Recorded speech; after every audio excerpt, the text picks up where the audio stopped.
E hoje a gente começa no tópico 7, ou item 7 do Livro dos Espíritos. Kardec, nesse tópico, fala que para muitas pessoas a posição dos cientistas, se não é uma prova, é pelo menos uma forte presunção contrária. Não somos aqueles que se levantam contra os sábios, porque não queremos que eles digam que os insultamos. Temos-los, ao contrário, em grande estima e seríamos muito honrados de estar entre eles. Ele quis dizer que a doutrina, sim, faz parte da ciência e que nós, espíritas, nos sentimos muito felizes, honrados de estar no meio dos cientistas. Mas a sua opinião não poderia ser, em todas as circunstâncias, um julgamento irrevogável. Por quê? A ciência propriamente dita como ciência é incompetente para se pronunciar sobre a questão do espiritismo. O espiritismo é o resultado de uma convicção pessoal que os sábios podem ter, como indivíduos, independentemente de sua condição de sábios. Kardec escreveu isso no século XIX. E, nesta época, a metodologia e a determinação dos instrumentos desenvolvidos pela ciência da época para clarear os seus atingir, para ter a sua acreditação, com a sua evolução de ciência moderna, nos facultou a todos a comprovação de questões formuladas e farão parte, então, das vivências pessoais da humanidade.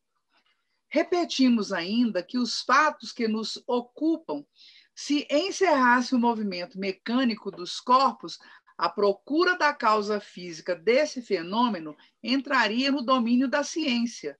Mas, desde que se trata de uma manifestação fora das leis da humanidade, ela escapa da competência da ciência material, porque ela não pode se exprimir nem por algarismo, e nem pela força mecânica. No tópico 8, Kardec diz: acrescentamos que o estudo de uma doutrina, tal como a doutrina espírita, que nos lança de repente numa ordem de coisas tão novas e tão grandes, não pode ser feito com resultado, senão por homens sérios, perseverantes, isentos de prevenções e animados de uma firme e sincera vontade de atingir um bom resultado. Os espíritos superiores não comparecem senão às sérias e naquelas, sobretudo, em que reina uma perfeita comunhão de pensamentos e de bons sentimentos. A leviandade e as perguntas ociosas geralmente os afastam. Nas reuniões, a espiritualidade diferenciada, interessada em nosso progresso e com a lei das afinidades, se estão aqueles reunidos em nome da espiritualidade, o façam tratando com espíritos de maneira progressiva e o interesse geral de todos, com parâmetros de evolução espiritual, e se quereis respostas sérias deles, espíritos, sede sérios vós mesmos. Sede, além disso, laboriosos e perseverantes em vossos estudos, sem que os espíritos superiores vos abandonarão, como faz um professor com aqueles alunos negligentes. No tópico 9 do Livro dos Espíritos, Kardec trata da fidedignidade dos fatos ou relatos dos movimentos dos objetos e se é um fato firmado. A questão é saber se, nesse movimento, há ou não uma manifestação inteligente e, em caso afirmativo, qual é a fonte dessa manifestação.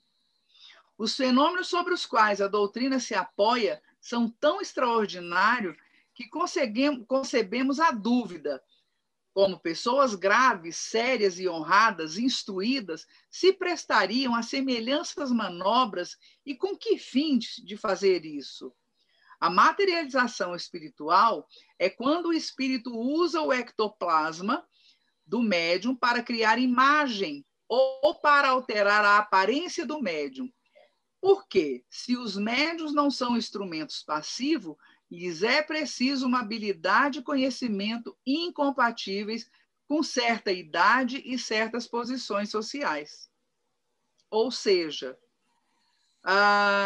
o ectoplasma, a gente, dependendo do tipo de mediunidade, você emite, você libera essa energia que se plasma e solidifica.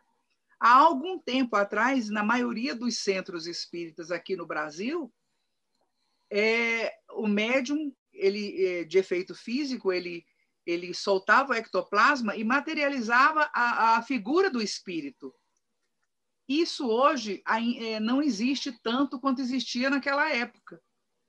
Mas o ectoplasma hoje é mais usado na forma de uma energia sutil para o tratamento e a cura de certas doenças do corpo. No tópico, o item 10, Kardec diz que entre as objeções, uma é tirada da linguagem de certos espíritos que não aparece como digna de elevação, o que se supõe aos seres sobrenaturais. Se ele quer referir-se ao resumo da doutrina que apresentamos aí, se verá então que os próprios espíritos nos ensinam que eles não são iguais, nem em conhecimento, nem em qualidades morais, e que não se deve tomar ao pé da letra tudo que eles dizem, porque você tem que ter a certeza de que é um espírito em evolução, todos somos em evolução, é um espírito de luz a trabalho da doutrina de Deus, das leis divinas, do ensinamento do Cristo. Então, a gente não pode estar acreditando em tudo que se diz por aí. Como é realidade, ou como é a realidade, ou como é uma cidade espiritual? Na série dos livros de André Luiz, nós teremos uma noção de como é esta realidade no mundo dos espíritos, e onde há também uma sociedade má e uma sociedade boa. Ou seja, a variação de evolução dos espíritos é grande aqui, como é grande lá. Então, existe aquela escadinha de evolução de cada um.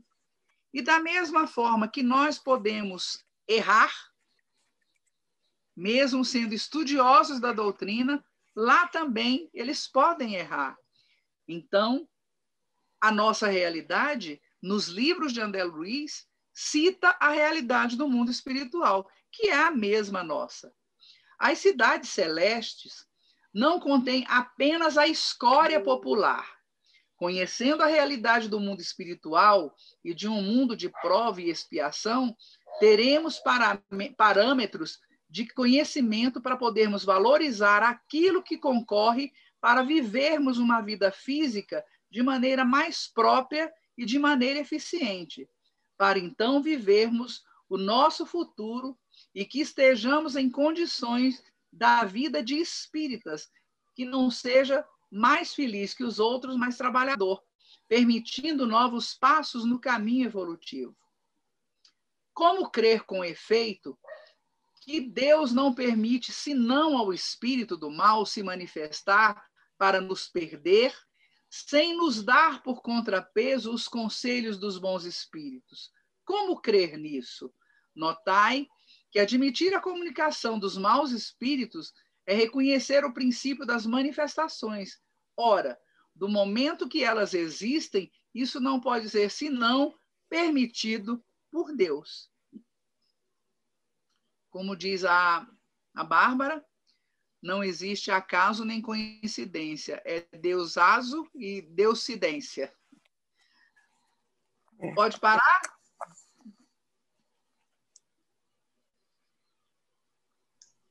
Você que sabe, Olga. Bom, então vou ler mais um tópico. O tópico do item 11. Kardec relata que os espíritos que vêm expor espontaneamente há mais desconhecidos para nós do que nomes ilustres, e que se designam por um nome qualquer. O nome de personagem ilustre impressiona muito mais a nós do que os desconhecidos, e é por isso que são mais notados. Mas existem espíritos de luz que vem sem dar o seu nome, irmão X. No Evangelho tem várias e várias explanações do irmão X. Ou o Espírito da Verdade, ou um Espírito de Luz, ele não dá o nome, porque nós, encarnados, ainda temos muito valor ao nome da estrela, que já foi algum histórico, alguém da história, mas o fato dele não dar o nome não quer dizer que ele não seja também um espírito de luz, porque nós temos que ter a sensibilidade de um espírito que está não dizendo a verdade, de um espírito que está realmente falando das leis divinas. Os espíritos confirmam... O protetor também, né, dona Alva? Exatamente, o protetor também. São vários protetores, e ele bota um espírito protetor. São os famosos anjos de guarda, mas que não querem dar o nome. Uhum. Os espíritos confirmam as palavras do Evangelho da seguinte forma: os grandes serão humilhados e os pequenos serão exaltados. Assim, que aquele que foi primeiro da terra pode, no mundo dos espíritos, encontrar-se entre os últimos. E aquele perante o qual curvamos a cabeça nesta vida pode voltar entre nós como o mais humilde artesão. E o mais poderoso monarca pode ser hoje que esteja abaixo do último dos seus soldados. Fica para